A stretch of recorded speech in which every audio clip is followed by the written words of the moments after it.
వారు మితి లేకుండా తిరుగుబాటు చేసిన కనుక నేను వారిని అందరినీ శిక్షించుకున్నాను. మితి లేకుండా తిరుగుబాటు. ఈ హోషేయ గ్రంథకర్త వాటిని సందర్భాన్ని జ్ఞాపకం చేసేటప్పుడు ఇశ్రాయేలు ప్రజల్లో కలిగినటువంటి నష్టం, ఆత్మీయమైనటువంటి స్థితిగతుల్లో కలిగినటువంటి విపత్తులను గుర్తు చేస్తారు. వీటిని జ్ఞాపకం చేసుకుంటే దైవికమైనటువంటి ప్రభు యొక్క నడవడిక, వాటి యొక్క సందర్భాల్లో హోషేయకు ఉన్నటువంటి రక్షణ కలిగినటువంటి విమోచన ప్రయోజనం కలిగినటువంటి కార్యాన్ని గుర్తు చేస్తూ గొమేరు కలిగినటువంటి నిర్లక్ష్యమైనటువంటి జ్ఞాపకం చేస్తాం. మనకు తెలుసు హోషేయ గ్రంథం అంటే అది రక్షణకర్త క్రీస్తు ప్రభువు పోలిక. ఈ గొమేరు సార్వత్రిక సంఘాన్ని సూచిస్తాం. సార్వత్రిక సంఘం అని అంటే ఒక హెబ్రోన్ అని కాదు, పెంతెకోస్తు అని కాదు, బ్రదర్ అని కాదు, లూథర్ అని కాదు, ఇక ఏ సావాసాలని కాదు. సార్వత్రిక సంఘం అంటే క్రీస్తు రక్తం చేత కడగబడి విమోచింపబడి ఎందరూ తన వారిగా ముద్రింపబడ్డారు.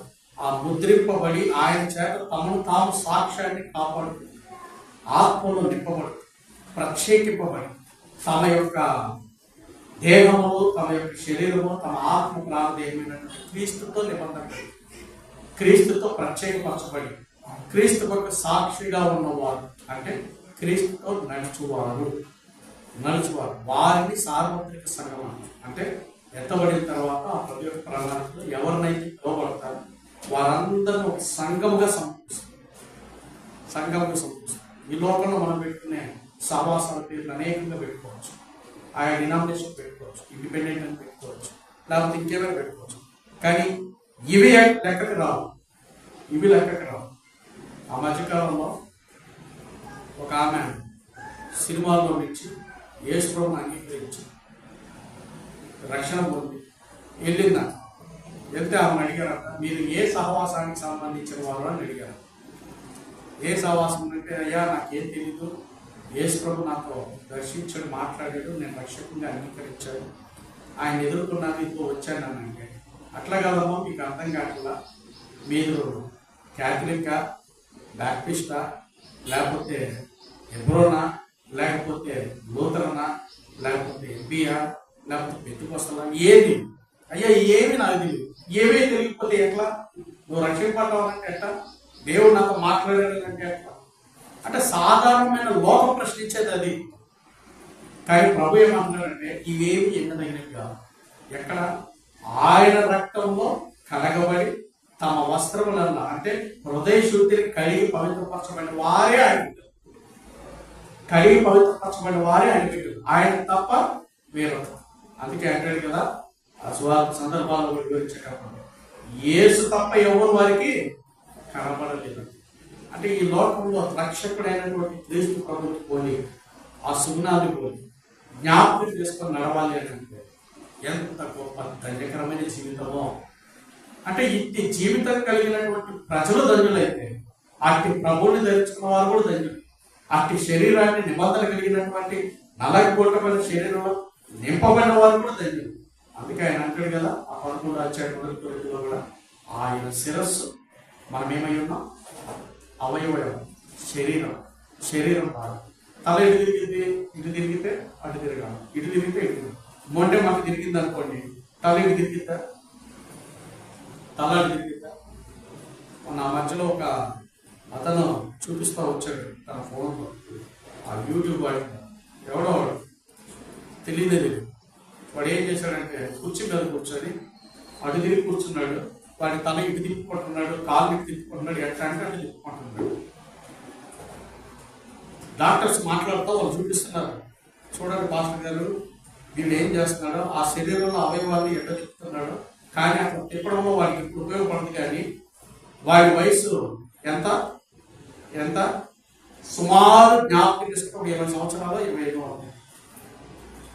వారి యొక్క శరీరాన్ని తిప్పడం వల్ల వీడి ఆయుష్ సుమారు ఒక 35-40 కంటే ఎక్కువ ఉండదు సార్. డాక్టర్లు 3 డాక్టర్లు కూర్చొని వాళ్ళతో పాటు మాట్లాడుతూ ఉంటే, కొన్ని సందర్భాలకి మాట్లాడుతుంటే వాళ్ళని చూపిస్తున్నారు. అంటే ఈ సాధారణమైన ఈ భౌతికమైన దేహానికి క్రీస్తు శిరస్సుగా ఉన్నప్పుడు మొండి వెళ్ళి తిరిగింది. ఎట్లా ఉంటాయి? చేతులు ఎక్కడ తిరుగుతాయి, కాళ్ళు ఎక్కడ తిరుగుతాయి, తల ఎక్కడ తిరిగింది, మన కన్నులు ఎక్కువైపు ఉన్నాయి, మన శ్వాసలు ఎక్కువైపు ఉన్నాయి, మన ఆత్మీయత ఎక్కువైపు ఉన్నాయి. చాలా పరిగణం ఇది. ప్రత్యేకింపబడినటువంటి గుర్తులు అంటారు. అంటే వీటిలో జ్ఞాపకం చేసుకుంటే హోషేయ గ్రంథకర్త వివరించేటప్పుడు అంటాడు కదా, రెండులో వారు మితి లేకుండా తిరుగుబాటు చేశారు. ఎవరు తిరుగుబాటు చేశారు? ఇశ్రాయేలీయులు లేకుండా తిరుగుబాటు కలుగు చేశారు. అంటే క్రీస్తు రక్తంలో కలగబడిన తర్వాత నిబంధన కలిగిన ప్రజలుగా ఉన్నాక ఆ దేవుని యొక్క ప్రభావంలో మనం కొని రాబడినటువంటి విషయాన్ని జ్ఞాపకం చేసుకుంటాం. ఎలా జ్ఞాపకం చేసుకుంటాం? రండి ఒకసారి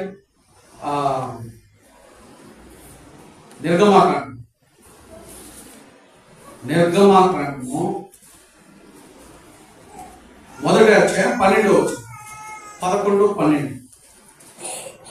11-12 నిర్గమాకాండము మొదటి అధ్యాయము 11-12.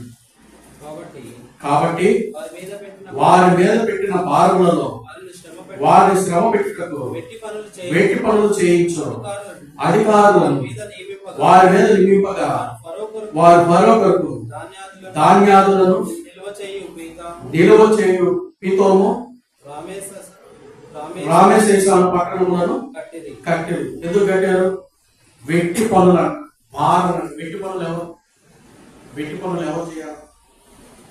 వెట్టి పనులు? ఒక మానవ శరీరంగా నిర్మింపబడిన తర్వాత వెట్టి పనులు ఎవరు చేయాలి?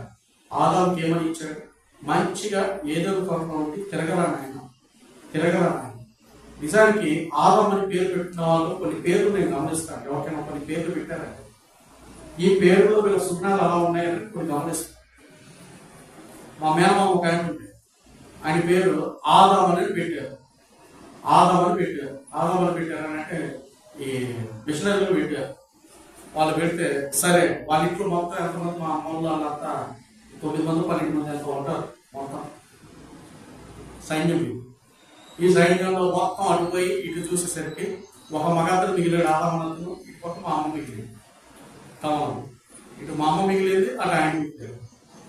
అటు మగపిల్లలు అందరూ చనిపోయారు. అంతా పెళ్లిళ్ళు అయిపోయి అంతా కుటుంబాలు ఉన్నాయి, కానీ మిగిలింది వీళ్ళిద్దరే మిగిలారు చివరి దినాలు వచ్చేసి. సరే గమనిస్తే ఈయన దగ్గరికి ఎప్పుడు చూసినా కానీ ఆయన భూములు ఉన్నాయి, పొలాలు ఉన్నాయి. ఒక్కరోజు అడుగుపెట్ట మొత్తం పిల్లలు పంపించేవాడు. మీరు పనులు చేయండి. ఏ రోజు ఇక ఎవరైనా అడిగారు అనుకోండి ఆయన్ని, ఏమి రాదామా పోయి పొలం పని చూసేవారంటే నా పని ఏంటి? బైబిల్లో ఆదాం ఏం చేశాడు? తిరగడం మాత్రమే. నేను కూడా ఏం చేయాలా? తిరగడం మాత్రమే. అన్ని పిల్లలకి అప్పచెప్పా, వాళ్ళకి అప్పచెప్పా, వీళ్ళకి చెప్పా, కౌలుకి చెప్పా, పనులకి చెప్పా. అన్ని ఎప్పుడు పోవాలా? డబ్బులు ఇచ్చేటప్పుడు మాత్రమే నేను పోతాను. మళ్ళీ పని చేయకుండా మళ్ళీ పరిశోధన తిరుగుడే. నాకు అర్థం కాదా? సరే ఈ ఒక్క ఆదామేనా అంటే 2-3 ఆదాములు గెలిచారు. నా 2-3 ఆదాములు పేరు పెట్టుకున్న వాళ్ళు గెలిచారు. వాళ్ళని కూడా గమనిస్తే వాళ్ళ రేటు ఎంతసేపు ఇవే ఉన్నాయి. అంటే ఏంటి? ఆ పేరు తగిన లక్షణము కొన్ని గుర్తులు. అందుకే యాకోబు విషయంలో కూడా అంటాడు కదా, ఏశావు అంటాడు కదా, తండ్రి నాకు ఒక ఆశీర్వాదం కూడా లేదా అని అంటే, అయ్యా ఇంత ముందే కదా వచ్చింది. ఆయన ఏమంటాడు? యాకోబు అనే పేరు వానికి సరి అయినది అంట. సరి అయింది. అందుకే కొంతమంది యాకోబు అని పిలిచే వాళ్ళు ఏమంటారు అంటే, అయ్యో నాకు యాకోబు అంటే ఆ యాకోబు కాదు, పత్రికలో ఉండే యాకోబు ఉండేది, ఆ యాకోబుని కాదు. కొంతమంది యాకోబు అని పేరు పెట్టుకుంటారు కదా. పేరు పెట్టుకున్న వాళ్ళు ఏమంటారంటే, నేను ఆ యాకోబు కాదు, ఏది ఆది కాలంలో ఉండే యాకోబుని కాదు, కావాలంటే నన్ను జేమ్స్ అని పిలవండి. ఇంగ్లీష్ ప్రకారం ఏ యాకోబు? బైబిల్లో ఉన్న కొత్త నిబంధనలు ఉన్న యాకోబు నేను, పాత నిబంధన యాకోబు కాదు. ఎందుకని అక్కడ అంటే యాకోబు మోసగారై అనే సందర్భం. మళ్ళీ నన్ను దాంతో భావిస్తారేమో ఆ పేరు కాదంట. అంటే మనిషి ఏ విధంగా ఆలోచించుకుంటున్నాడు, ఎలా ఆలోచించుకుంటున్నాడు? అందుకే అంటాడు కదా సుకరి అసలు వారి ప్రార్థన జ్ఞాపకం చేసినప్పుడు, నేను ఆ అన్యాయస్తుల వలె, ఆ అక్రమస్తుల వలె ఆ విధంగా ఉండకుండా నన్ను ప్రత్యేకపరచావు, నన్ను దీవించావు. ఎవరి ప్రార్థన కరెక్ట్ అని ప్రభు ప్రత్యేకపరిస్తే ఎవరి ప్రార్థన జ్ఞాపకం చేసుకుని రొమ్ము కొట్టుకున్నాడని జ్ఞాపకం చేసుకున్నాడు. కానీ నెపములు మోపేవాడిని ఏం చేశాడు? ఏ బైబిల్ చదవండి. ఇప్పుడు కొత్త కొత్తగా ఉంది మాట చదివారు కదా.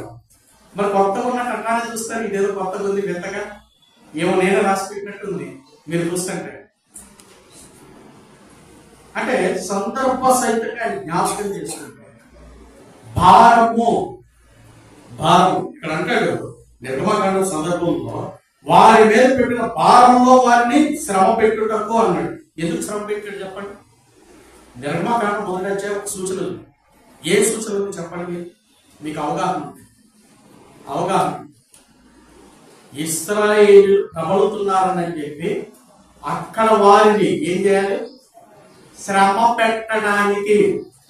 ఎందుకు శ్రమ పెట్టాలి? పాతలు పెద్దలు అన్నాడు, ఇంత దరిద్రం అనిపిస్తున్నావు, దరిద్రం అంతా నీ ఇంట్లోనే ఉంది, నీ ఇంటి మీద నుంచి భాగం వాడుతుంది, ఇంత కరువు అన్నాను. బాగా అనుకున్న ముసలివారు ఉంటారు, పెద్దోళ్ళు. వాళ్ళు అంటారు, రే నువ్వు ఇంత శ్రమ పొందుతున్నావు అంటే రాబో దినాల్లో నీ ఆశీర్వాదం ఎంత గొప్పదో, నువ్వు ఎంత విస్తరిస్తావు అని అంటే ఆ దరిద్రం అప్పుడేందో కానీ ఇప్పుడేం లేదు కదా. దావీదు కూడా అదే అంటాడు, యోనన్నా నువ్వు నిత్యముగా రాజు అవుతావు, దేవుడు నిన్ను ఆశీర్వదిస్తాడు, నా తండ్రి రాజ్యాన్ని చేయించుకుంటానంటే అప్పుడేమో పోయింది. ఇప్పుడు నీ తండ్రి గారు నేను ఏం చేస్తాను? చంపబడతానేమో. అంటే శ్రమ. ఒక మనిషి శ్రమ జీవితాన్ని పోల్చుకుంటే భారముగా కలిగినటువంటి శ్రమ అనేది చాలా ప్రయాసం ఉంటుంది. ఎందుకు ప్రయాసం? సులువుగా పెట్టి పాపం భారముగా మార్చబడితే లోకం అనే శ్రమ కూడా నీకు భారంగా కలిగించుకోవాలి. ఎలా? నేను గమనించినంత వరకు ఒక మనిషి పుట్టుక నుంచి 30 ఏళ్ళు సుఖంగా జీవించాడంటే 30 తర్వాత నుంచి ఆయనకి కొంత నష్టంగా కనిపిస్తుంది. మానవునిగా లోకరీతిగా మనుషులు గమనించే విధానాన్ని మనుషులు గమనించి 30 ఏళ్ళు పుట్టిన కాల్చి కాలు కింద పడకుండా రాజలకి బతికారనుకోండి. తర్వాత 30 ఏళ్ళు ఏమైపోతుంది? కఠినమైన దరిద్రం. గంజి తాగాలన్నా దొరకదు, నీళ్లు తాగాలన్నా దొరకదు, ఏది దొరకాలన్నా దొరకదు. ఏదో దరిద్రం అంటే అప్పుడు ఇంకేది గతాన్ని అంటే కష్టం ఎటువంటిది? భారము. శరీర భారం వేరు, ఆత్మ భారం వేరు, కుటుంబ భారం వేరు. ఎన్ని రకాల భారాలన్నింటినీ పక్కగా పెట్టగలిగిందని క్రీస్తు రకం. అందుకే ఈ భారాన్ని గురించి ఆయన అంటాడు, నిబంధన కలిగినటువంటి నీ నిబంధన నువ్వు చేత పట్టుకున్నప్పుడు నీ భారం సులువుగా చేయబడాలి. ఎలా? నీ కార్యం క్రీస్తు ప్రభు అంటాడు, నీ కార్యని ఎత్తుకొని నన్ను వెంబడించు. కార్యం ఎత్తుకుని పోయాలంటే సిలువను ఎత్తుకొని వెంబడించు. ఈ సిలువ ఏమైపోవాలా? సులువుగా చేయబడదు. ఆ సిలువ ఏంటి? నీ జీవిత కాలంతో ఆ సిలువను మోసుకుంటూ వెళ్ళాలి. క్రీస్తు ప్రభు వారు దుర్గత కొండ మీదకి వెళ్ళేటప్పుడు కూడా గెచ్చమైన దగ్గర నుంచి మొదలైనటువంటి న్యాయ తీర్పు నుంచి ఆయన ప్రయాణం నుంచి సిలువ వరకు వచ్చింది. అప్పటికే చర్మం చీల్చబడింది, కొట్టబడ్డాడు, నిందింపబడ్డాడు, భయంకరమైపోయింది. రాత్రంతా నిద్రంతా కళ్ళు మత్తులుగా అయిపోయి దిమ్ముగా అయిపోయాడు. ఇప్పుడు ఆయన మీద సిలువ భారం. ఇప్పుడు ఈ భారం ఎట్లా మోసుకొని వెళ్ళాలా? వీధులన్నీ తిరగాలి. ప్రయాణం. ఆ భారము ఒక పక్క రాత్రి నిద్ర లేదు, ఇంకో పక్క చర్మం ఏమో చీల్చబడింది, రక్తం కారుతా ఉన్నాయి, శరీర బలహీనతలు. ఇప్పుడు ఏం చేయాలి? సిలువ పక్కకు జరిగిందా కొట్టడమే, కొరడా తీసుకోండి. ఇటు తిరిగిందా కొరడా తీసుకుని కొట్టడమే. ముందుకు సాగాల కొరడా తీసుకోండి. ఇంకా ఎవరైనా అందులో కొంచెం ఎగ్జైట్మెంట్ గురయ్యేవాడు, ఎవరైనా నేను గణపరచబడాలి అనుకునేవాడు ఏం చేశాడు? ఓ యేసు మంచిగా నడుస్తావు లేదు, కొరడా తీసుకొని ఇంకా కొట్టడం. ఏంటంటే 10 మందికి నేను అధిపతిని అని చూపించుకోవడానికి. అంటే లోకం ఎంత శ్రమను గుర్తు చేస్తున్నా కానీ క్రీస్తు ఏమంటున్నాడంటే ప్రభువారు ఆ సిలువ శ్రమ దేనికి? చాలా మంది అనుకుంటాం, ప్రభా నిన్ను నమ్మాను, నేనే సుఖంగా ఉన్నాను, నా పిల్లలు ఏ సుఖంగా ఉన్నారు, నా బ్రతికే సుఖంగా ఉంది, నా జీవితం ఏ సుఖంగా ఉంది. ఎప్పుడు ఒకటే నిన్ను నమ్మినందువల్ల నాకు సుఖం లేదు, ప్రభు అంటాడు నమ్మిక మాత్రం ఉంచు. ఎందుకు నమ్మిక? ఆయన అంటాడు ఇలా ఆలోచించే విశ్వాసం ఉందంటే కొండను పొమ్మంటే పోదు. కొండను పోమంటే కొండ దగ్గరికి వెళ్ళి, ఓ కొండ నాలో విశ్వాసం ఉంది నువ్వు అంటే పోయిగా. ప్రభు చెప్పిన విశ్వాసం మనలో ఉండాలి, మన విశ్వాసం కాదు, మన విశ్వాసం కాదు. ఎక్కడ ఉంటాయి? ఆ మధ్యకాలంలో పాస్టర్ ఏం చేశారంటే, ఒక ఆయన బయట వెళ్తా ఉంటే ఆయన అన్నాడు, ఒక అతనికి చెవులు ఎనిపెట్టినాను. చెవులు ఎనిపెట్టలేదంటే సరే అక్కడి నుంచి ఒక ఆమె ఇచ్చి, అమ్మ చెవుల్లో ఏలు పెట్టు, నేను ప్రార్థన చేస్తున్నా అంటే చెవుల్లో పెట్టి ప్రార్థన చేశాడు. అయిపోయిన తర్వాత వినిపిస్తుందా 3 సార్లు వినిపిస్తుంది, ఇప్పుడు పర్లేదు అని అన్నాను. కానీ ఇంకా బయట చూసావా నా పవర్ ఏదో, చూసావా నా బలం ఏదో, చూసావా ఎట్లా వినిపిస్తుంది, చూసావా? అరే ఇట్లా ఇట్లా దగ్గరికి రాగిన మళ్ళీ ఇప్పుడు చెప్పు, ఇలా బాగా వినిపిస్తుందా? అది ఈ పాస్టర్ చెప్పు, వాళ్ళకి చెప్పు, వీళ్ళకి చెప్పు. ఎక్కడెక్కడ పచ్చబడుతున్నావు? ఎవరికి ఇచ్చారు స్థానం? అంటే ఒక సేవకుడనే కాదు, ఒక మనిషి అనే కాదు, ఒక విశ్వాసనే కాదు, ఒక పెద్దనే లేదు. సిలువ మోయడంలో రాజీ లేదు. సిలువలు ఎక్కడ ఉండాలి? ధరింపబడినటువంటి భుజంలో. సిలువ పక్కన పెడితే నీలో లోకమే అని, లోకమే. సిలువ తప్ప వేరే మోసేవాడంటే నీకు లోకం వచ్చేసింది. 20 ఏళ్ల కిందట ఒక అతను నడుచుకుంటూ వెళ్తుంటే ఆ పెద్ద ఆయన సరే, పెద్ద ఆయన కదా నేను దగ్గరికి వెళ్ళాను అన్నానంటే ఆయన అన్నాడు, అయ్యో మీకు కష్టంగా ఉందా నాయన, వచ్చి ఈ బైబుల్ పోయాను. సరే పెద్ద ఆయన కదా అని బైబుల్ పట్టుకున్నాను. వీక్నెస్ అంటాను. వాళ్ళ కొడుకు వచ్చాడు, కారులో నుంచి దిగేటప్పుడే దిగి బయటనే తిప్పాడు. ఆయన ఎట్లా తిప్పాడంటే, బుద్ధి లేదండి, నీ సాక్ష్యం ఏంటి, నువ్వే బైబుల్ కూడా పోయలేకపోతే నువ్వు భూమి మీద బ్రతికేందుకు అన్నాను. బైబుల్ కూడా నువ్వు పోయలేకపోతే భూమి మీద బ్రతికేందుకు నువ్వేం చెప్తావు? సాక్ష్యం, విట్నెస్ ఏం చెప్తావు? నా తిట్టాడు. ఫస్ట్ నువ్వు బైబుల్ ఇచ్చాడు, ఫస్ట్ ఇచ్చాను. అరే పెద్ద కొంచెం చెయ్యమని ఒప్పుకుందా, చేయనప్పుడే లేదు, బైబుల్ కూడా పోయలేవాడే. అందుకే మన దగ్గర చూస్తే బైబిల్ నిలబెట్టేసేలాకి వెళ్ళిపోతాం. వారం రోజుల తర్వాత దుమ్ము బట్టి అన్ని పట్టిన తర్వాత అప్పుడు వచ్చి బైబిల్ ఆడదని ఊరంతా ఎత్తికి అప్పుడు వచ్చి బైబిల్ చూస్తారు. అంత భక్తులు మనకి, అంత భక్తులు. బైబిల్ కూడా మర్చిపోయిన భక్తులు. అదే ₹1,00,000 ఇక్కడ పెట్టారా మాసంలో సుందరమాల దగ్గర, రామ దగ్గర, గీతా దగ్గర, సాల్మన్ దగ్గర పంచాయతీ మా ఆయన ₹1,00,000 పెట్టాం. ఇక ఆ 1,00,000కి ఇంకో 2 లక్షలు పెట్టామని కూడా చెప్తారు. 1,00,000 తగ్గింది అంటారు. అంటే మానవ శరీరం లోకానికి ఎంత ప్రాముఖ్యత ఇస్తే దేవుడి శరీరానికి ఎంత ప్రాముఖ్యత ఇవ్వాలా? ఏడుది నీ భారం? నీ భారం ఎక్కడుంది? క్రీస్తుతో నిబంధన కలిగినటువంటి భారం, దేవుడితో కలిగినటువంటి భారము. అందుకే అంటాడు కదా, పరమాత్మ మీకు చూపిస్తూ వచ్చాడు. 55వ కీర్తన 22వ చరణం చూడండి. 55వ కీర్తన 22వ చరణం. 55వ కీర్తన 22వ చరణం. 55వ కీర్తన 22వ చరణం. 55వ కీర్తన 22వ చరణం. నీ భారం యెహోవా మీద మోపుము, ఆయన నిన్ను ఆదుకొను. నీతిమంతులను ఆయన ఎన్నడూ కదలనీయుడు. నీతిమంతులను కదలనీయుడు. ఎందుకు కదలనీయుడు? అందుకే ఆయన అంటాడు, ఆ సందర్భంలో 68 అనుకుంటే ఆయన అంటాడు, నీతిమంతుల ఖర్జూర వృక్షం వలె మోపు వేయుదురు. ఎందుకు మోపు వేస్తారు? ఎందుకు వేస్తారు? నీతిమంతులు ఎలా తెచ్చబడ్డారు?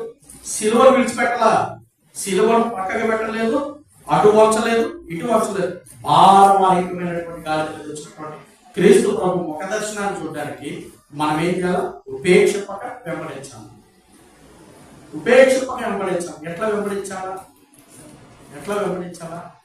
నిత్యము నీ బ్రతుకు జీవుడా అని నీ శరీరంతో నువ్వు జీవించేటప్పుడు, నీ ప్రయాణం సాగేటప్పుడు, ఆర్థిక పరమైనటువంటి నష్టాన్ని కల్పించినా కానీ, తినడానికి కష్టమైన పరిస్థితి ఏర్పడినా కానీ, ఒకప్పుడు గంజి నీళ్ళు తాగడానికి కూడా పరిస్థితి కష్టమైనప్పటికీ దేవుని యొక్క ప్రేమ ఏం చేస్తుందంటే సమృద్ధిగా చూడు. ఎప్పుడు ప్రభు ప్రేమించేటప్పుడు ప్రేమిస్తాడు, దండించేటప్పుడు దండిస్తాడు. ఇశ్రాయేలు కూడా భారం మోపబడినప్పుడు వాళ్ళకి కలిగిన సుఖాన్ని వాళ్ళు నష్టపరచుకోవడానికి ఆ భారం వారి మీద బలమైన భారంగా నింపాడు. బహుశా నేను అనుకుంటా, ఇప్పుడు మన దగ్గర ఒక 25 కిలోలు 50 కిలోల బస్తాలు తెచ్చాడు. ధాన్యం తెచ్చాడు. దాన్ని పోయడానికి ఇద్దరు కావాలి. అదే ఇశ్రాయేల్ అప్పుడు చేసిన భారమైనటువంటి వెట్టి పనులు చేసేటప్పుడు 50 కేజీలు మీరు ఒకరు మోస్తారండి, ఈ 2 కింటాలు లంటి పెట్టుకొని పెట్టుకుంటారు, నెత్తిన పెట్టుకొని పోసుకునేవారు. అంత భారం అనుభవించిన 2 కింటాల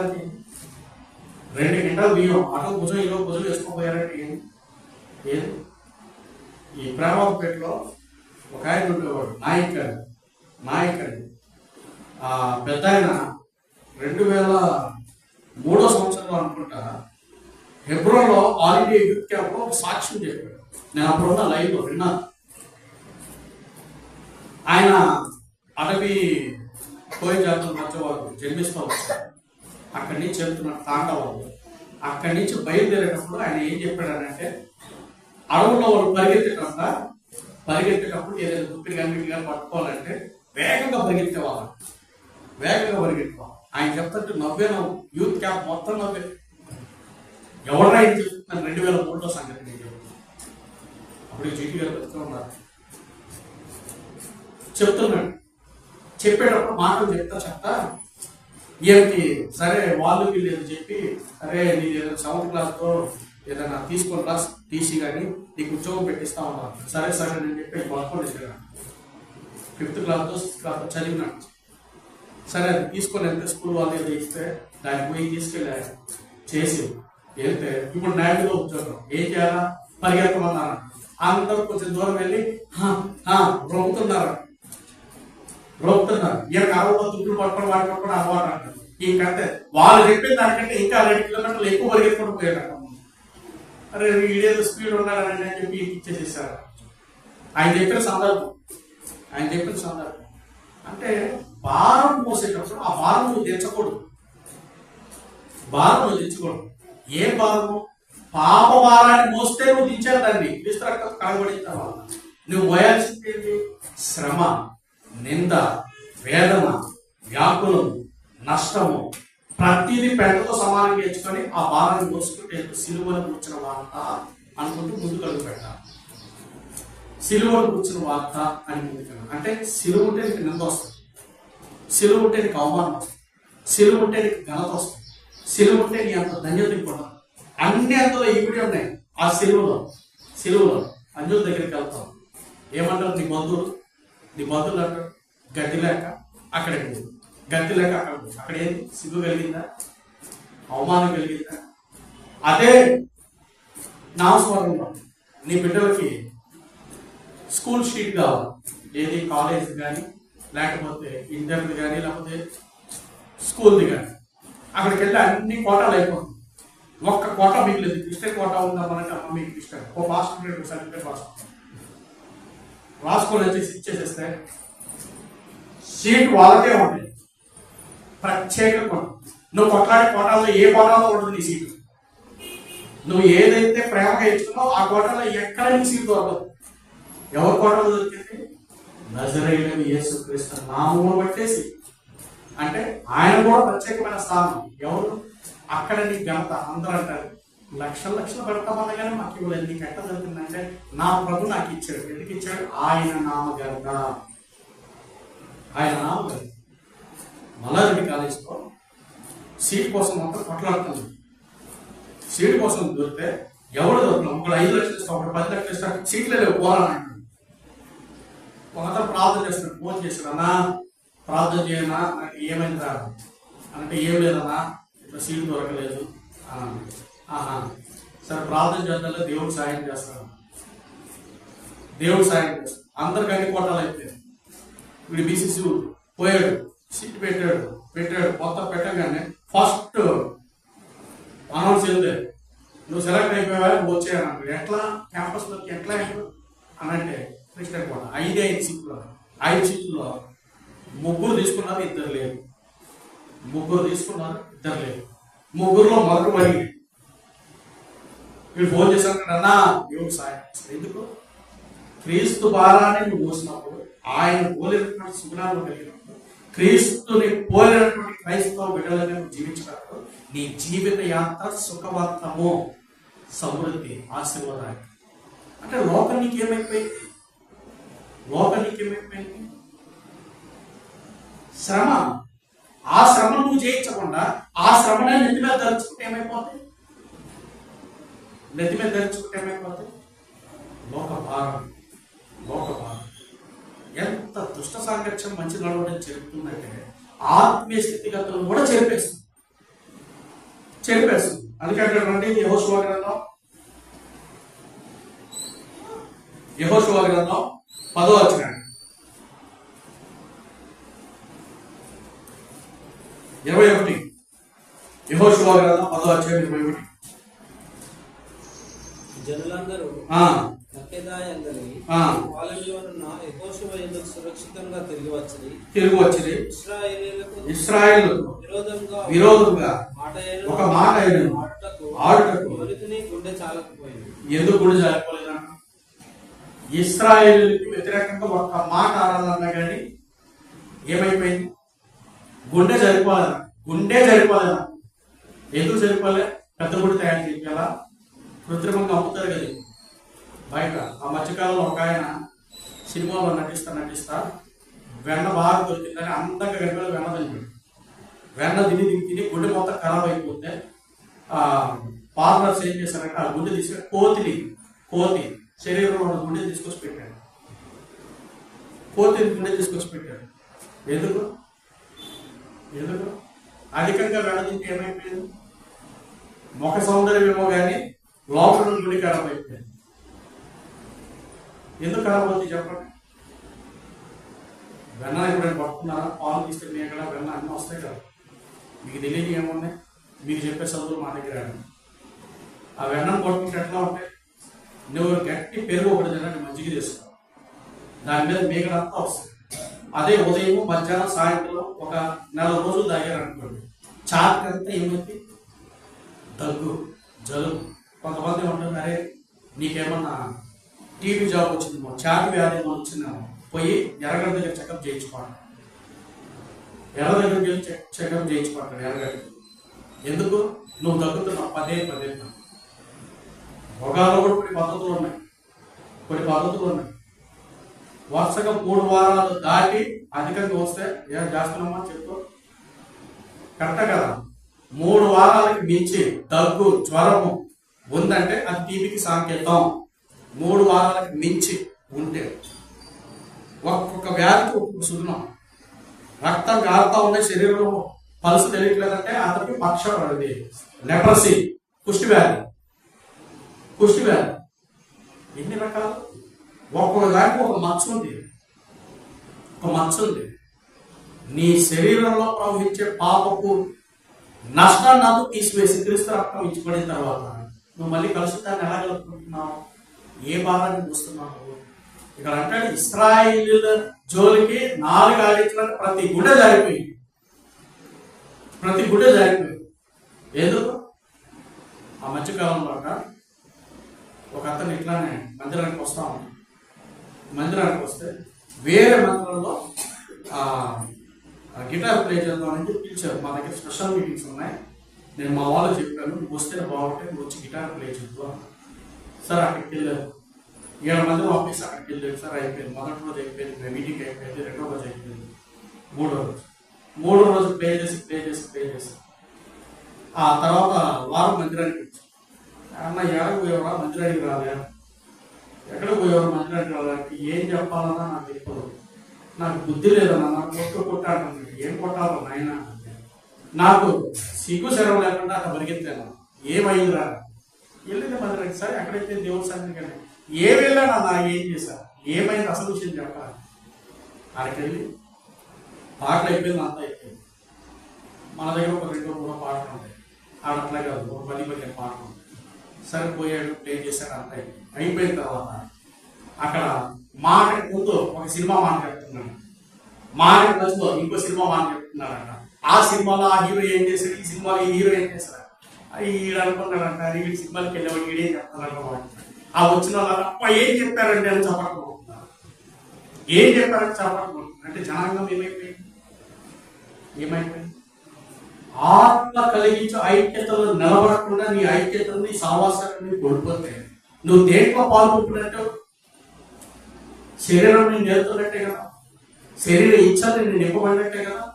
నీ ఆత్మీయ జీవితాన్ని నువ్వు విడిచి ప్రభు సన్నిధికి సమీపంగా వచ్చినాక, ప్రభు సన్నిధిలో ఉండినాక నీ ప్రభావం ఎక్కడ ఉండాలా?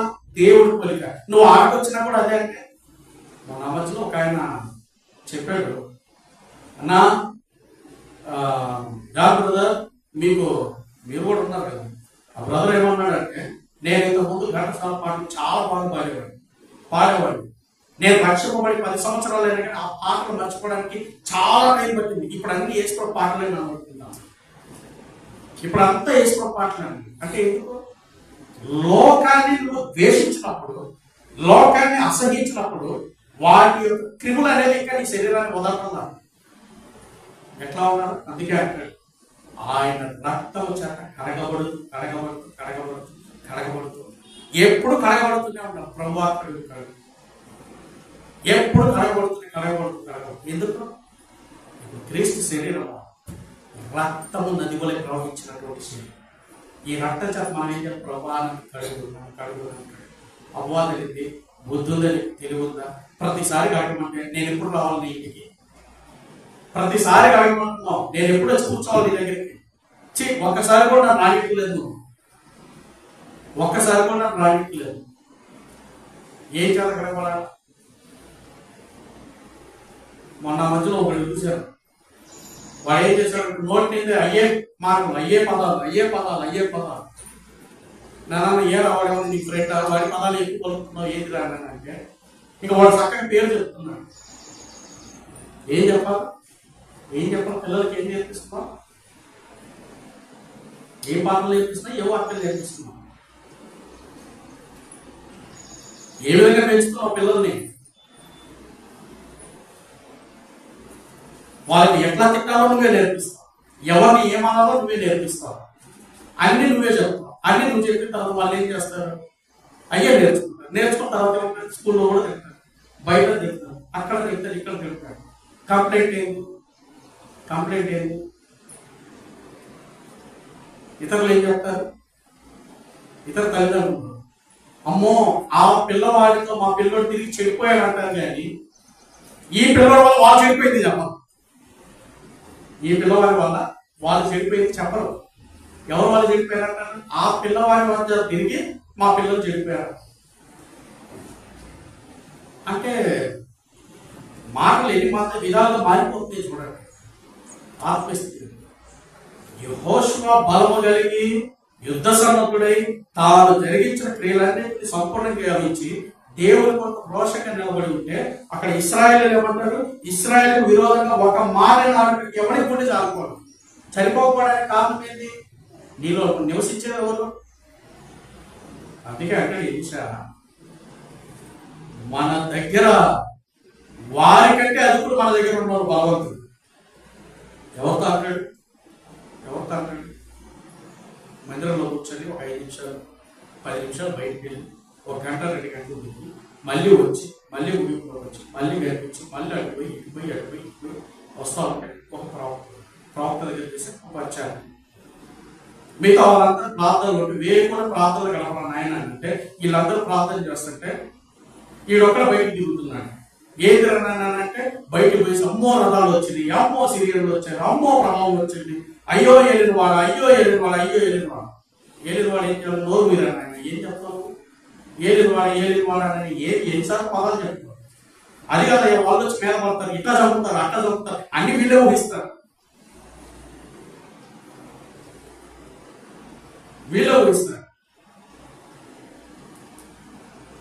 మన వాళ్ళ దగ్గర ఉన్న తలాంత ఎటువంటిదంటే మనిషి ఎట్లా నడవాలో చెప్పేది లేదు, ఎట్లా కూర్చోవాలో చెప్పేది లేదు, ఎట్లా బట్టలు వేసుకోవాలో చెప్పేది లేదు, ఎట్లా మునగాలో చెప్పేది వీళ్ళే, తేలేది కూడా వీళ్ళు. ఫైనల్ గా తోసేది వీళ్ళే, వెనక లాగేది వీళ్ళే, మిమ్మల్ని తోసింది ఎవరు అడిగేది కూడా వీళ్ళు. ఏమైపోయింది? ఆత్మీయ పతనం. సిగ్గుకరం. దైవ భక్తి లాభసాధకం నేర్పించాల. లాభం అంటే ఆ లాభం తర్వాత మా సంచరిస్తాం. డిస్కరేజ్ యూదా ఏం చేశాడు? వెళ్ళినాడు కొన్ని దాంతో సుఖపడ్డాడు తీసుకెళ్లి మందిరంలో పడేశాడు. మందిరంలో వాళ్ళు ఏమన్నారు? ఇర్మియా ప్రవచించిన ప్రవచన ప్రకారం కుమారుని పట్టవాడిని వెళ్ళినాడు, తీసుకొని వెళ్ళారు. మళ్ళీ అది ఎవరికి? పరదేశులు కూర్చోపెట్టడానికి. పరదేశులు ఎక్కడ? ఆత్మీయత ఎక్కడ? జీవితం ఎక్కడ? పరిస్థితులు ఎక్కడ? విశ్వాసం ఎక్కడ? ప్రార్థన ఎక్కడ? నువ్వు ఎడతెగక దేవుడితో నువ్వు నడిస్తే, దేవుడి పోలిక నీలో కనిపించినప్పుడు ప్రభు అంటాడు, నీలో నాకు నీతి మచ్చం కనిపిస్తున్నాను. ప్రభు చెప్పకుండా ఇంకొకటి వస్తాడు పరిగెత్తుకుంటా, అపవాది నీ మీద క్రీస్తు రక్తంతో నువ్వు నింపబడి కలగబడ్డావు అనుకో, నీ అంత ప్రభావం లేదు, నీ అంత పాటలు లేవు, నీ అంత వాక్యం లేదు, నీ అంత బలం లేదు, అసలు నీ మీదే దేవుని మహిమ ఉంది, నీ మీద దేవుని మహిమ చెప్పి చెప్పి చెప్పి గ్యాస్ కొట్టి కొట్టి కొట్టి కొట్టి నేను ఊపే కట్టి బెరువులాక కవేరు అనేది తీసుకుంటావు. మతం అయిపోతావు. అందుకే అంటాడు, నేను హెచ్చకుంటున్నట్లు అంటాడు, హెచ్చకుంటున్నట్లు అందుకే అంటాడు కదా, ఫిలిప్పీయులకు రాసిన పత్రిక 4వ అధ్యాయం, 4 చదువుకున్న ఒకసారి చూద్దాం. ఫిలిప్పీయులకు రాసిన పత్రిక 4వ అధ్యాయం.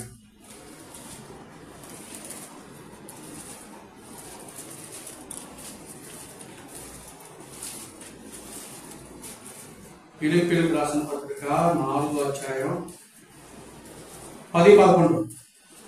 10-11 క్షమించాలి, 11-12 చదవండి. 11-12 నాకు కొదువ కలిగినందున నేను ఇలా చెప్పలేదు, ఏ స్థితిలో ఉన్నాను ఆ స్థితిలో సంతృప్తి కలిగి ఉండా నేర్చుకుని ఉన్నాను. ఎక్కడ సంతృప్తి అంట? ఏ స్థితిలో ఉన్నానో ఆ స్థితిలో సంతృప్తిగా ఉండడానికి, ఆ స్థితిలో సంతృప్తి అంటే దేవుని బిడ్డలకి ఎక్కడ సంతృప్తి కలుగుతుంది? ఎక్కడ సంతృప్తి కలుగుతుంది? వాక్యంలోన, ప్రార్థనలోన, విశ్వాసంలో, లేకపోతే లోకం చట్ల లోకంతోన, శరీరంతోన సాంగత్యం కలిగిన వారు. ఎవరితో? నీకు. తర్వాత చదవండి. దీన స్థితిలో ఉన్న నెరుగుదలను, సంపన్న స్థితిలో ఉన్న నెరుగుదలను, ప్రతి విషయంలోనూ అన్ని కార్యంలోనూ కడుపు నిండి ఉండుటకు, ఆకలి కొని ఉండుటకు, సమృద్ధి కలిగి ఉండుటకు, లేమిలో ఉండుటకు నేర్చుకొని ఉన్నాను. లేమిలో కూడా నేర్చుకోవడానికి ఉన్నాడు. ఎందుకు నేర్చుకొని ఉంటాడు? ఆయనకున్నది ఏది? విద్య, గమాలీయులు విద్య. గమాలీయులు పాదాల దగ్గర నుండి నేర్చుకొని అపర చాణక్యుడు కలవరపడ్డాడు. ప్రబోధకులే చెప్పిన మాటలు కలవరపడిపోయారు. అరే ఇంత విద్య ఉంది, ఇంత తత్వవేత్త, ఇంత జ్ఞానం, ఇన్ని పిహెచ్డీలు ఉన్నాయి, ఇన్ని డిగ్రీలు ఉన్నాయి, ఎంత బలం ఉంది, ఎంత నైపుణ్యత కలిగినటువంటి వ్యక్తి ఇంకెవరో దొరకడు, ముందుకు దోశాడు. తర్వాత నష్టం. అందుకే ఆయన అంటాడు, ఆకాశమందు కలిగిన ఆ దర్శనం నేనేమి అవిధేయుడను కాదు. ఇవన్నీ ఆడపోయినాయి. ఇవన్నీ ఈ పిహెచ్డీలు ఎక్కడ పోయినాయి? ఆ దర్శనం ముందు కింద కాల్చివేయబడ్డాయి. ఆ మధ్యకాలంలో కొంతమంది, చాలా మంది సేవకులు కొంతమంది అడుగుతారు, అన్నా కొన్ని పెళ్లిళ్ళు చేయాలా, మాకు ఏదైనా ఇప్పియండి సర్టిఫికేట్స్ కానీ అయ్యండి, లైసెన్స్ ఇప్పియండి, ఏదైనా యూనివర్సిటీతో మాట్లాడండి అంటే, సరే మాట్లాడతామా, మీ సర్టిఫికేట్స్ అవ్వడం పట్టుకురండి. లేవన్నా. ఎందుకు లేవు? నేను అడిగితే వాళ్ళన్నారు, దేవుడికి నిబంధన చేస్తున్నాం, మళ్ళీ ఎక్కడ ఉద్యోగాలకి తిరిగి వెళ్తామేమో, ఇంటి శ్రమలు ఎక్కువైపోయి మళ్ళీ అంటి తిరుగుతామో అని అవి చించేసి కాల్ చేసాం అన్నాను. ఏమంటే పాత స్థితి మళ్ళీ ఆడ దొరికిందేమో, బహుశా నా హృదయం కొట్టలాగిందేమో మళ్ళీ ఆ పాత స్థితి కోసం. ఆ దొరికిన మళ్ళీ తవ్వి ఆడ తీసుకుంటానేమో, సమాధి చేయబడిన దానికోసం ఎందుకు ప్రయాసపడతానేమో, మృతమైన దానికోసం ఎందుకు పరుగులెత్తుతానేమో. నా మట్టు బ్రతుకుతా క్రీస్తే. చావైతే ఎవరికి చావైతే లాభం లేదేమో, లాభం లేదు. ఎవరైనా బాగుంది ఇంకెందుకు బతికేమో, చచ్చిపోవాలంటే ఎట్లా ఉంటాయి? సాయంత్రంకి పెద్ద ఉప్పెన, పెద్ద కొట్లాట. నన్ను చచ్చిపోమని, మళ్ళీ చచ్చిపోను. అరే రేపు మొక్క చచ్చిపోతాను, మళ్ళీ చచ్చిపోను అంటావు. మరి ఇంత కొట్లాట చేస్తారు కదా. అదే నువ్వు 1000 ఏళ్ళు బతుకు, 100 ఏళ్ళు బతుకు, ఇట్లానే బతుకు అని అంటే అప్పుడు ఎందుకు కొట్లాట చేయడు? ఇప్పుడు ఒక మనిషి ఉన్నాడు, ఆ మనిషిని పట్టుకొని మంచంలో ఉన్నాడు, ఇప్పుడు ఒక మంచంలోనే ఉన్నాడు, అనారోగ్యంతో ఉన్నాడు, కథలేని పరిస్థితి. నువ్వు 1000 ఏళ్ళు బతుకుతావు, ఇలాగే బతుకుతావు, దేవుడు నిన్ను దీవించాడు, ఈ రీతిగానే బతుకుతావు అంటే ఆ మనిషి ఏమంటాడు? నా సావు వచ్చి చూడడం ఆయన, నువ్వు నా రకం పడుతుంటే నీకు తెలిసింది నా బాధ, ఈ మూలుగుడు, ఈ నష్టం నీకు తెలిసింది అంటాడు.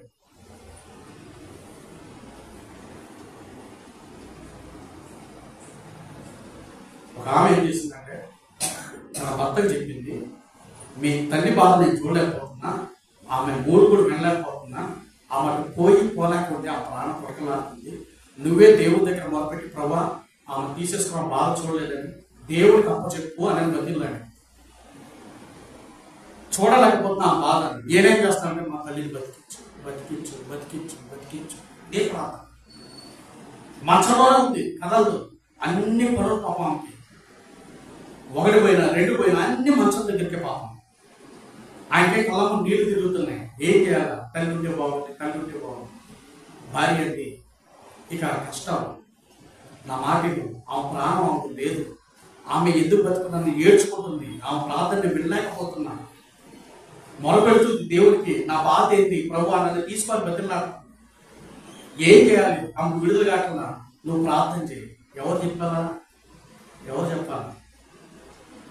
రక్త సంబంధులే మళ్ళీ మొరపెట్టారు. మొరపెడితే ప్రభా మా కొడుకుని మేము ఉంచమని చెప్పాం, ఇప్పుడు ఆ బాధ చూడలేకపోతున్నాం, తీసుకో తీసుకో అంటే ప్రభు చేతులు ఏమో నువ్వు అడిగావు, ఉంచాడు. ఆ నరకయాత్ర చూడలా.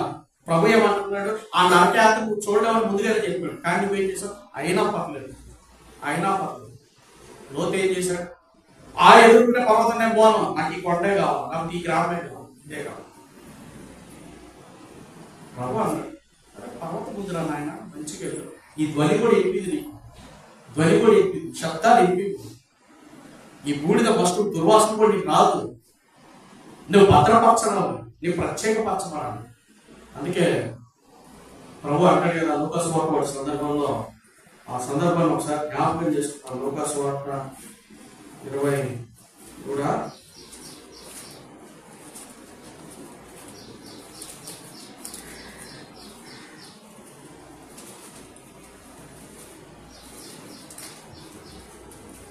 Hmm. 23, 41, 42 చదవండి. 40, 41, 42, 43 వరకు. అయితే రెండవ వాడు వాడిని గద్దించి అదే శిక్షా విధిలో ఉన్నావు కనుక దేవుడికి భయపడవా? మనకైతే ఇది న్యాయమే. చేసిన వాడికి ఫలము పొందుచున్నాము కానీ ఏ తప్పిదము చేయలేదని చెప్పి ఆయన చూసి నీ రాజ్యంలోనికి నన్ను జ్ఞాపకం చేసుకున్నాను. అందుకైనా నేడు నీవు నాతో కూడా పరదేశంలో ఉండు అని నిశ్చయంగా నీతో చెప్తున్నాను. మనకిది న్యాయమే కాదు, మనకిది న్యాయం. ఎక్కడ న్యాయమే? ఎక్కడ న్యాయమే? ఏ రోజున ఒప్పుకుంటామా? ఏ రోజున ఒప్పుకుంటామా? మనం చేసేది కరెక్టా తప్ప? న్యాయం చేస్తున్నామా అన్యాయం చేస్తున్నామా? దేవునికి ఇష్టంగా ఉన్నామా దేవునికి అయిష్టంగా ఉంటున్నామా? దేవుడికి ప్రేమగా ఉంటున్నామా దేవుడికి వ్యతిరేకంగా ఉంటున్నామా? ఆయన అంటాడు మనం చేసేది న్యాయమే, న్యాయమే. ఎక్కడ న్యాయం? ఎక్కడ న్యాయం? ఇంకా ఎవరైనా మాట్లాడితే నోరు పోయి ఏం మాట్లాడుతున్నావు? నువ్వు ఇంకా సపోర్ట్ చేయాల్సింది పోయి నువ్వేం చేస్తున్నావు? ఏం చేస్తున్నావు? నష్టపరుస్తున్నావు. మనకి ఇది న్యాయమే. అక్కడ అంటాడు నువ్వు ఏ పునాది మీద కట్టబడ్డావు ఆ పునాది రాయి నీ దగ్గర నుంచి జరిగిపోతుంది. ఆ పునాది నీకు ఉండట్లా, ఆ పునాది రాయి కనిపించట్లా, ఆ పునాది రాయి మీద నువ్వు నిలబెట్టలా. కడుతుంది ఇసుక మీద పడిపోతుంది. ఇసుక మీద కట్టబడంటే ఏమైపోతుంది అంటే నీ పునాది కలిగిన రాయి ఏమైపోతుంది? స్థానం తప్పిపోతుంది, స్థానం తప్పిపోతుంది. ఇంకో మాట అంటాడు, ఒక నిబంధన అంటే ఈ సంఖ్యాకాండం 5వ అధ్యాయంలో రండి ఒకసారి. సంఖ్యాకాండం 5వ అధ్యాయం 5వ అధ్యాయం 12వ వచనం. 5వ అధ్యాయం 12వ వచనం. 5వ అధ్యాయం 12వ వచనం. ఇక్కడ అంటాడు ఆ సంఖ్యాకాండం 5వ అధ్యాయం 12వ వచనం. ఒకరి భార్య ద్రోహ తప్పి వారికి ద్రోహం చేసిన ఎడల అనగా వేరొకడు ఆమెతో ఏం నష్టం వస్తాయి?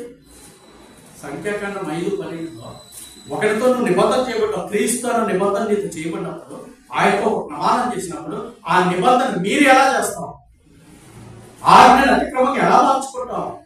క్రీస్తు రక్త నిబంధనలో నువ్వు నింపబడినప్పుడు ఆ నిబంధన మీరు ఎందుకు పాపానికి పరిగెడతావు? పాపానికి పరిగెడతావు. అక్కడ అంటాడు వేరొకరితో తర్వాత ఇంకేమంటాడు? 19 చివరి భాగంలో అంటాడు 3వ లైన్లో 19వ వచనము, నీవు నీ భర్తకు ఆదివారమైనప్పుడు తప్పిపోయి అపవిత్రమైన కార్యం చేయకపోయిన ఎడలను శాపం కలిగి ఈ చేదు నెల నిర్దోషికము. ఎక్కడ కలగాల? క్రీస్తు ప్రధాన యాజకుడు నిలబడ్డాడు. క్రీస్తు ప్రధాన యాజకుడు ఆయన అంటాడు, ఇది దోషపూరితం, ఇది శాపపూరితం, నిర్దోషి కావాలని చేదు. మళ్ళీ ఏంటి? యాజకుడు అక్కడ పాదం పెట్టినటువంటి ఆ మట్టి స్థలంలో నుంచి కొంత మట్టి తీసి ఆ చేదు నీళ్ళలో మట్టి కలిపి అది కలిపించి ఇది కాదు, నువ్వు శాపం భరించుకుంటున్నానంటే నేను అపవిత్రపరచబడలేదు, నేను పవిత్రాలని అన్నప్పుడు ఈ నీళ్లు తాగిన తర్వాత ఏమైపోతాయి? తాను తన భర్తతో కలిగినటువంటి నిబంధనను మీరి పరాయి పురుషుని స్నేహించిన ఏమైపోతాయి? ఆ కింద భాగంలో అంటాడు చివరిలో, అధ్యాయం చివరిలో, నడుము పడిపోయి కడుపు దిగజారిపోయి నడవలేని పరిస్థితి. ఏది దానికి శాపం వచ్చింది. ఒకవేళ ఏ అపవిత్ర కార్యం చేయకుండా నమ్మకంగా తన జీవితాన్ని కొనసాగించినప్పుడు, ఈ నీళ్లు తాగినప్పుడు, దేవుని అంత యథార్థతగా నీతిగా ఉన్నప్పుడు ఆ నీతి ఆమె ఏం చేసినట్టే గర్భఫలం కలుగజేస్తుంది. దేవునిలో నీతి కలిగితే గర్భఫలం, దేవునిలో నీతి లేకుండా ఉంటే అపవిత్ర వల్ల ఏమైపోతాయి? నడుము పడిపోవడం, కడుపు దిగడం. ఎంత గౌరవం పని అంటే హోషియా అనే నిబంధన కలిగినటువంటి క్రీస్తుతో ఈ గొమేరు అనేటువంటి సంఘము నిబంధన. అందుకే అంటాడు, ఇదిగో క్రొత్త నిబంధన అంటే ఈ నిబంధనలు నువ్వేమయ్యో, నిబంధనను మీరే స్థానానికి నువ్వు పోకూడదు. నిబంధనలో ఉండి ఇమిడి ఉండాలి. ఎందుకు ఇమిడి ఉండాలా? ఈ నిబంధన రద్దుపరచాలన్నటువంటి తరతరంలో నిబంధన కలిగింది.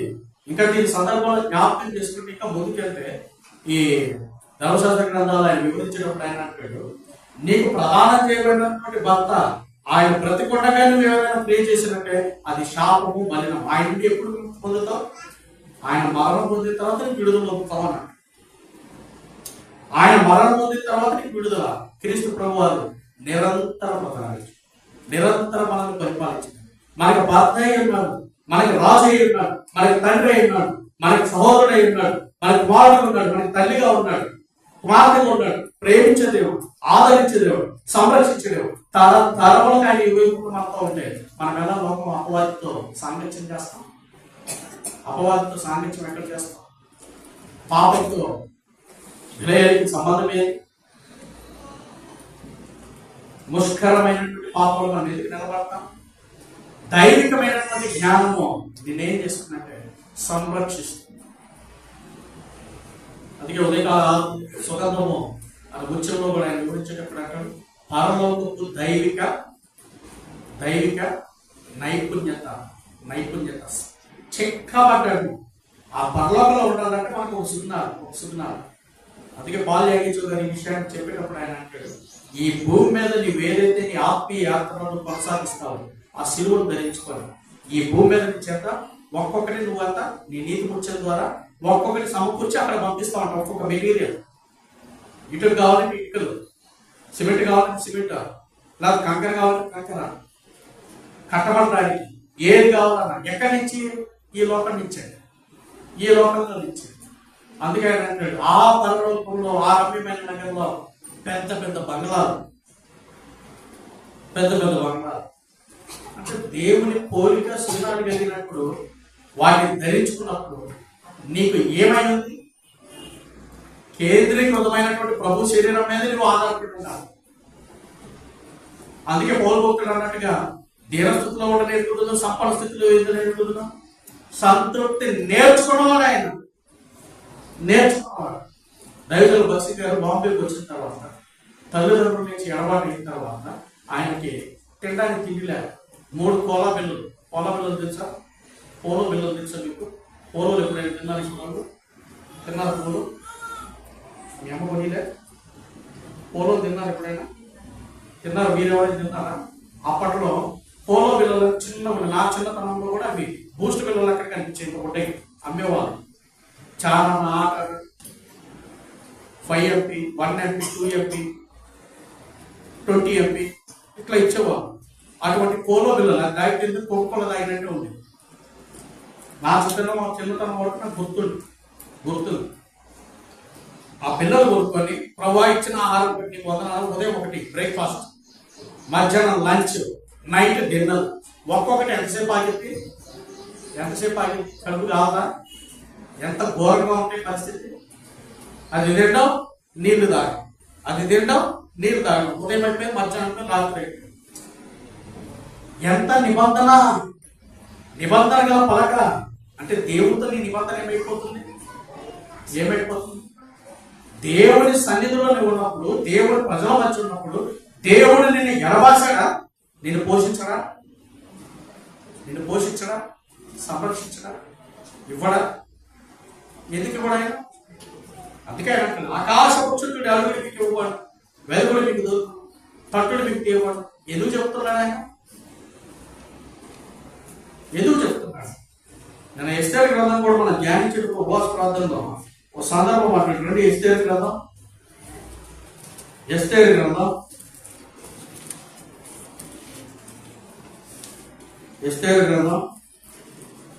7వ అధ్యాయము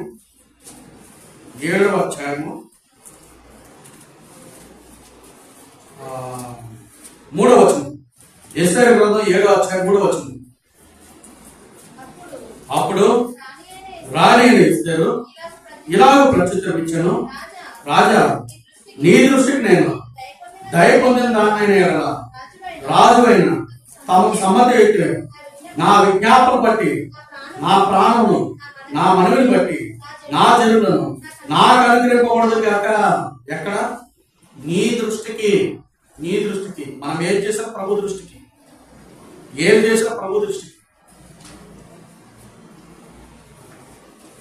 సింహపు పిల్లలు ఆకలి కొనినప్పుడు వాటి గృహ దగ్గరికి ఆహారం తీసుకెళ్ళేది ఎవరు అని ఒక ప్రశ్న వేశాడు. ఏం చెప్పాలి, ఏం చెప్పలేకపోయాడు. నాకెలా తెలుస్తుంది ప్రభావం?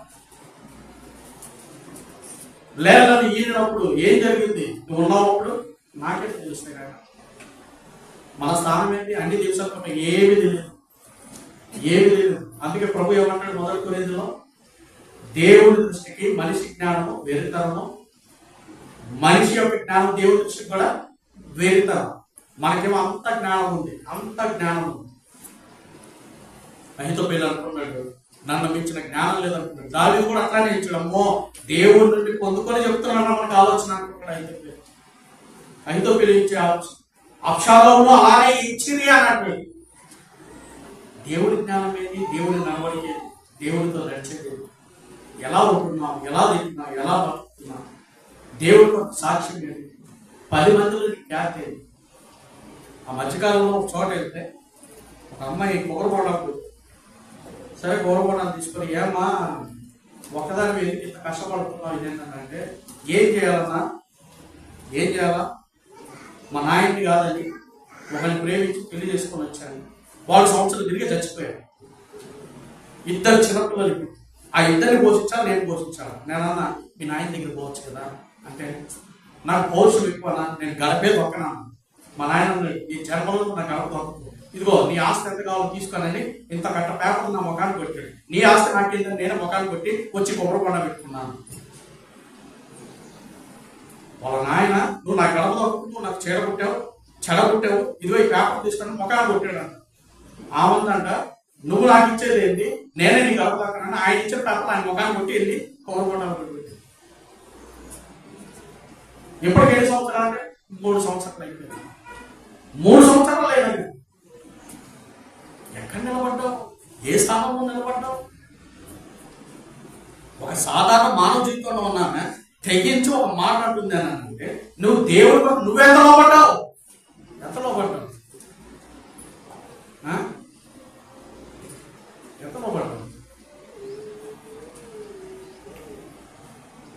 ఒకసారి సిస్టర్స్ అంటారు కదా, నువ్వు ఎంత ఇస్తున్నావు దానికి వడ్డీతో సాగిస్తాం, ఆడిస్తాం. శరీరం ఏమో ఏమైపోయింది, మొండంగా ఉంటే తల శిరస్సు నీ చేతితో ఏమిస్తావు? శిరసే కదా చెప్తానండి, జ్ఞానం వచ్చేది శిరసే అన్ని చెప్తారు. వడ్డీతో సహా ఆడిస్తాం. దేవుడు దయ చూపకపోతే నువ్వు ఇచ్చుట ధన్యం కాదు, నువ్వు తీసుకుంట ధన్యం కాదు, నువ్వు చేయుట ధన్యం కాదు. దేవుడు ఆయన దయ అందుకే ఇస్తారంటుంది ఆంక్షలోచు రాజు దగ్గర, నీ దయ నుండి, నీ దయ. ఈ దినాన్ని ప్రభు బిడ్డలుగా మనం ఉన్నాం, ఆయన దయ వలన. నిజానికి చెప్పండి, ఎవరైనా సజీవంగా వారి యొక్క శరీరములు కానీ, వారి హృదయాలు కానీ, వారి కుటుంబాలు కానీ మిమ్మల్ని మీరు పోషించుకోగలుగుతారా? పోషించుకోలేరు. ఎవరు పోషిస్తారు? దేవుడే. ఆయన అంటాడు, నీ దీర్ఘశాంతంగా మమ్మల్ని పోషిస్తాడు, నీ దీర్ఘశాంతంగా మమ్మల్ని పోషిస్తాడు. ఎందుకు? ప్రభు దీర్ఘశాంతుడు, మనల్ని ఓర్చుకుంటున్నాడు, సహిస్తున్నాడు, ఓపిక పడుతున్నాడు. అదే ప్రభు కన్యాలు చేసి, నేను సృష్టించిన భూమి మీద నువ్వు ఎదుర్కొన్నావు, నేను ఇచ్చిన డబ్బులు నువ్వు ఎందుకు తింటున్నావు, నేను చేసిన బట్టలు నువ్వు ఎందుకు కట్టుకుంటున్నావు, నేను ఏర్పాటు చేసినటువంటి జ్ఞానంతో ఎందుకు ట్రైన్లో, బస్సుల్లో, వెహికల్లో, నడవడిలో ఎందుకు నడుస్తున్నావు? ఇది నేను సృష్టించింది కదా, నీది కాదు. మనకి ఆడింది సముద్రంలో చూద్దామనగా సముద్రం కూడా అయింది, సముద్రంలో చూద్దామనగా సముద్రం అయింది. అక్కడ ఒక పాతాళకి వెళ్దాం అనగానే అది సృష్టించింది ఆయనే. కడిగ పిల్లలు పోసేసాడు. ఎవరికి చెప్తావు? ఎవరిని అడుగుతావు? నేను నేను నేను యాడ చెప్తాను? ఈ లోకంలో యాడ చెప్పగలను? దేవునికి తగినట్టు సువాసన, మహిమగల సువాసన. దేవుళ్ళు మేము ఎంతగా నిలబడగలిగాం. అందుకే ఆయన అంటాడు, ఆ హోషేయ గ్రంథకర్త వివరించేటప్పుడు కూడా ఆయన ఏమంటాడు? ఆ మాట పదాన్ని హోషేయ గ్రంథం 5వ అధ్యాయం 2వ వచనం, వారు మితి లేకుండా తిరుగుబాటు చేసిన కనుక నేను వారిని అందరూ శిక్షించను. మితి లేకుండా ఎంత మితి లేకుండా? మితి కాదు, మట్టి కాదు, అది మితిని మితి చేశారంటే అయిపోతుంది. నోహు ఆ దినాల్లో, ఆ మధ్యకాలంలో ఒక ఊర్లకు బోధకుడు వెళ్ళాడట. వాక్యం చెప్తున్నాడట, పక్క పలికి ఆయనకి వెళ్ళి వాక్యం చెప్తాడు. నోహు అట్లు చేశాడనంటే, ఓయమ్మ, నోహు అంతా దోశలు వేసాడంట, ఇడ్లీలు వేసాడంట, అన్ని వేసాడంట, అట్లే చేశాడనంట. ఇక ఇంట్లో ఏనెందుకున్నా ఏనెందుకు చేయడానికి అంటాడు. అలాంటి ఎవరు చెప్పారంటే బోధకుడే చెప్పాడు, వచ్చిన బోధకుడు చెప్పాడు. ఏమని అంటే, అమ్మ, నోహు అట్లు వేసాడా, నోహు దోశలు వేసాడా, నోహు చపాతీ చేశాడా, నోహు జొన్న రొట్టెలు చేశాడా, నాకెప్పుడు తెలుసమ్మా అంటే, మీరే కదా ఉదయం వాక్యం చెప్పారు, మీరే వాక్యం చేస్తారు. అంటే వాక్యాన్ని ఎలా అర్థం చేసుకుంటున్నాం? నీ స్థితిగతులను ఎరిగిన ప్రభుకి నిన్ను నీవు సమర్పించుకోలేదు. మితి లేకుండా, పరిమితి దాటి. అందుకే అంటాడు, ప్రతి దానికి సమయం కాదు. ఆ సమయమే దీర్ఘశాంతం.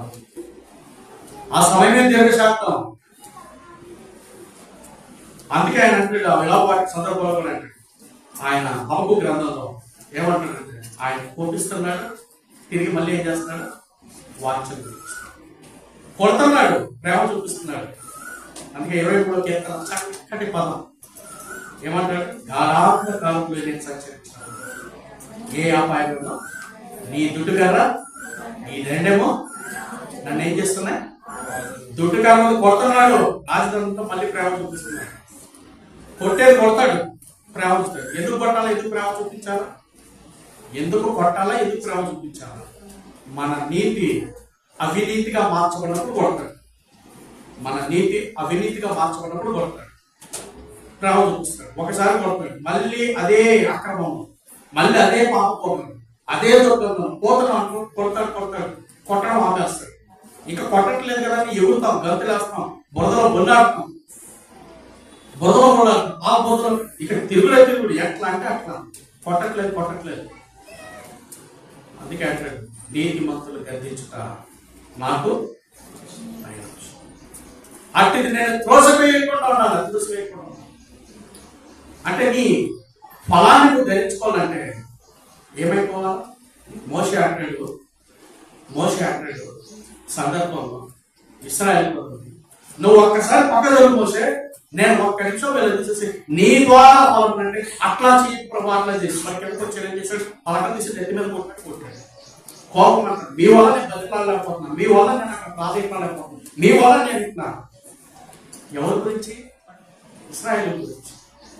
నీ స్థానం ఏమైంది? అదే ఆయన ప్రభా వాళ్ళ నా మాట ఇట్లా నువ్వే చూసుకో నాకేముంది. అప్పుడు ఏమైపోయింది, ఇశ్రాయేలు దేశం కాదు మోషే దేశం అనేది పేరు వచ్చేది. బహుశా అక్కడ జరుగుంటే ఏం జరగదా?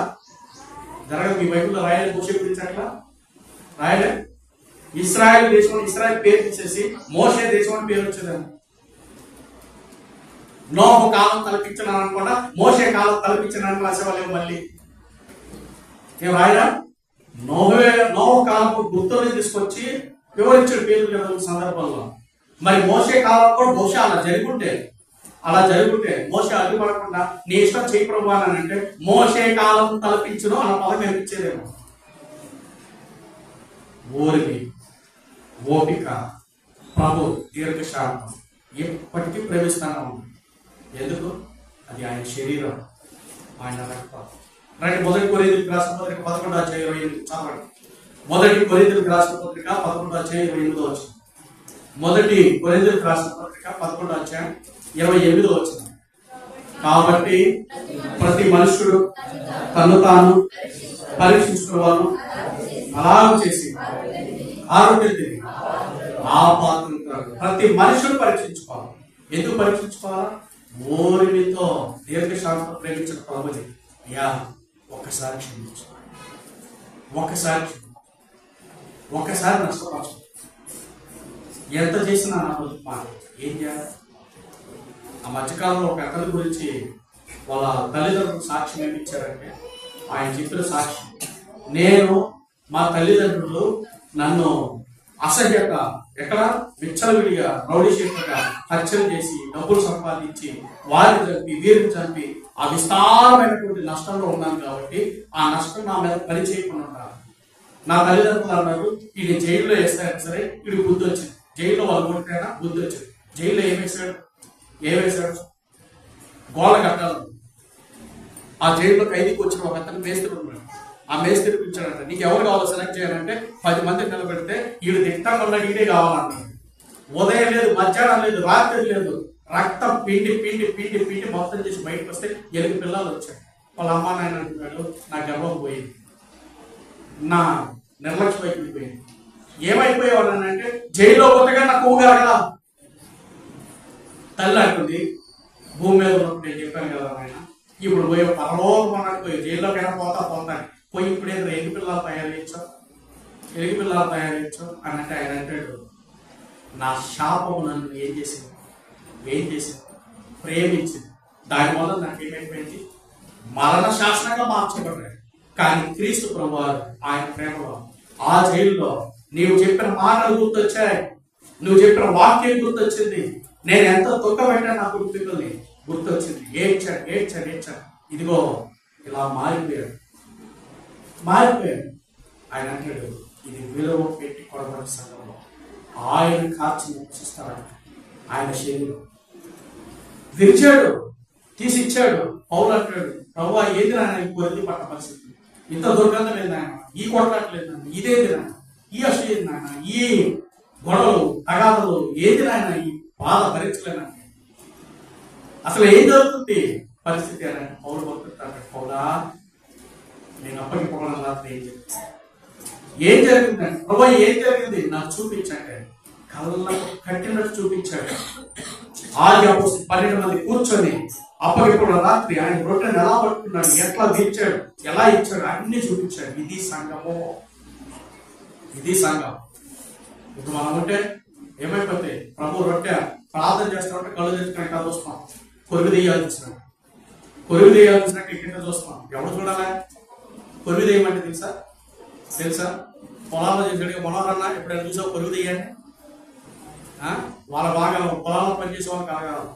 ఎట్లా అప్పటి కాలం కొరుగు తీయం ఏం చేస్తాయంటే కాలుతా ఉంటాయి, పెద్ద మంట, పొలం అంతా తగలబడుతున్నట్టు ఉంటాయి. అయ్యో ఏంటి అంటే ముందుకెళ్ళదు వెనక్కెళ్ళు ఉక్కిరి పిక్కి అయి కూర్చుంటావు. పొద్దున్నే సూర్యుడు తీస్తే నువ్వు ఉన్నది ఎక్కడ తెలుసా? మైదానం, ఖాళీ స్థలం. చెట్లు ఎక్కడ వచ్చాయి, మంట ఎక్కడ వచ్చింది? కొరుగు దెయ్యం అంటే అదే, తిరిగేది అదే. కొరుగు దెయ్యం అంటే వేరేది కాదు, తగల పెడుతుంది. తీరా చూస్తే పొద్దున్నే చూస్తే ఉన్నది మైదానం, ఖాళీ స్థలం. పొద్దున్న చూస్తే చెట్లు అదే రాత్రి నేను చిన్న చెట్ల వరకు వెళ్తాను అవి కూర్చుకుని ఏళ్ళ పొరుగుది పెద్దవాళ్ళు అప్పటి చెప్తారు వాళ్ళు జరిగినాయన్నీ. ఏ లోకంలో ఉన్నావు నువ్వు? పాపకు లోకంలో ఉన్నావు, శాపంలో ఉన్నావు. ఆయన శరీరానికి వచ్చినటువంటి నిబంధన లేదు, రక్తం గురించి నిబంధన లేదు. ఈ రోజు ప్రభు వచ్చి కరోనా టైంలో ఏం చేశారు? ఇప్పుడు 2 నిమిషాలు నేను మొదలు పెడతానన్నాడు అనుకో, ఏమంటావు? నీ భక్తి ఏమైంది? ప్రభు అలా కాదు, నేను చచ్చే వరకు ఉంది, అప్పటి వరకు కరోనా మళ్ళీ రావాలి, మళ్ళీ ఎవరు మింగాలి, ఎవరు టాబ్లెట్ తీసుకోవాలి, ఎవరు పోవాలి. జాగ్రత్త జాగ్రత్త. మనుషులు ఏ వ్యక్తులు ఆ పక్కనే పోయింది. నీ నీతి పచ్చాన్ని, నీ మహిమ శరీరాన్ని, నీ భద్రతని, క్రీస్తు శరీరాన్ని నువ్వు భద్రపరచుకోకపోతే ఆయన విలువ పెట్టుకోవడం సంఘం శరీరంగా మార్చాడు. ఈ శరీరంలో ఆయన హృదయంలో కొలువై ఉన్నాడు.